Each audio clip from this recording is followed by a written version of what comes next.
dimmi tu. Antonio, come nasce un dinosauro? Dunque, la nascita di un dinosauro è un procedimento abbastanza lungo e complicato, però cercando di riassumere le varie fasi, nasce da un file 3D che viene disegnato dai nostri collaboratori esterni, che viene successivamente inviato ad un'azienda qua in zona che si occupa di fresatura di polistirolo, e appunto da questi enormi blocchi di polistirolo vengono ricavate le varie parti che poi assembleremo qui in azienda da noi, e sulle quali, una volta irrobustito, verrà applicato del materiale modellabile, che potrebbe essere la creta, come in questo caso, che probabilmente è anche il più facilmente gestibile e più veloce.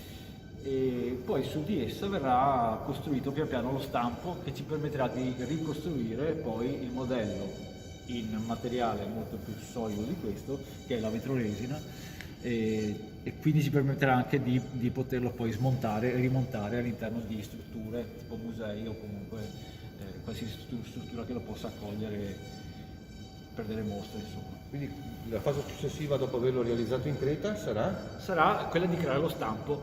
uno stampo. Uno stampo che sarà che ti permetterà di replicarlo poi in innumerevoli volte, insomma. L'interessante è appunto di poterlo realizzare in maniera che si possa duplicare, si possa replicare. Non usate siliconi o... Anche, può essere. sì, sì, siliconi vengono utilizzati nelle parti più complicate che hanno dei volumi abbastanza complessi, altrimenti lo In stampo. che musei sono andati a finire i tuoi dinosauri finora? Allora, Importanti. se si parla di dinosauri, fondamentalmente noi stiamo collaborando con dei musei tedeschi. ecco. Quello principale con il quale abbiamo collaborato l'anno scorso è il museo di no, aspetta un attimo, sto dicendo una pettinata. Museo di... ok. Il museo di Rosenheim in Germania, Germania del Sud, e il museo si chiama Lokschuppen ed è una struttura molto interessante, e devo dire che i tedeschi in questo ambito investono veramente tanto e bene. Hanno fatto una mostra appunto sui rettili marini che comprendeva appunto, oltre a questo soggetto, un pilosauro di 13 metri, un Archelon, che è la tartaruga gigante che abbiamo visto in ingresso. Archelon? Archelon, sì. Con la K? Sì. No, scusiamo, con CH. Ok, Archelon. Archelon. È una tartaruga marina Sì, esatto. di 13 Però metri? che ha una dimensione di 4,5 metri di diametro, quindi insomma ha la sua imponenza. E quello di 13 metri invece cos'era? È un tilosauro. Il tilosauro? Esatto. Fa parte dei mosasauri? Sì, mi pare. esatto, sì. E... Ok. In Italia? In Italia noi come ditta abbiamo solamente prodotto degli animali, dei mammiferi, perché io ho lavorato solo unicamente con un museo in Italia per ora, perché la nostra ditta è molto giovane, ed è il Museo di Storia Naturale di Isernia, quindi in Molise, e ci hanno richiesto delle ricostruzioni di un orso delle caverne, un megalocero, comunque era un cervo di dimensioni decisamente abbondanti, con un palco di 2 metri. Megalocero? Sì. Perfetto.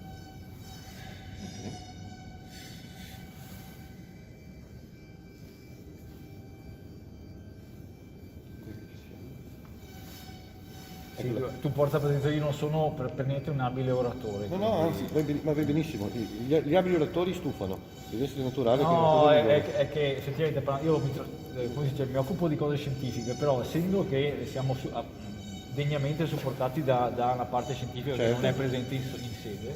Maganuco. Sì, esattamente, dal buon Simone Maganuco, che poi si vede anche nel video che ha fatto Andrea Lattanzi, e effettivamente è lui che si occupa di tutto quel che è le pubbliche relazioni e comunque dare una credibilità scientifica a questo progetto.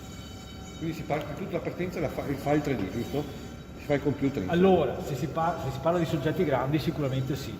Poi polistirolo, creta, stampo, vetroresina. Perfetto, i passaggi sono quelli. E ultima, che qua vedete un accenno, proprio la colorazione ovviamente. Ah sì, sempre vostra? Sì. Colorazione con vernici speciali, immagino. Ma guarda, normalmente noi utilizziamo degli smalti all'acqua, comunque o degli Smalti. acrilici sempre all'acqua, perché abbiamo la fortuna che tendenzialmente i soggetti vanno tutti all'interno, quindi sono dei colori che sono durevoli, però non sono così tenaci come degli smalti della carrozzeria, insomma. Quanti animali avrei realizzato su te in questi anni? Un centinaio già? No, sono troppo grandi e troppo complicati. Come dicevo altre volte, comunque per creare un soggetto del genere servono indicativamente 2,5 metri, 3 e quindi gli animali che possono creare sono Sì, quelli che ti permette. quindi possiamo dire insomma, all'anno una decina, Poi quelli piccoli. sì, poi metterli indicativamente, se devi dare un numero. Sì, sì, capisco.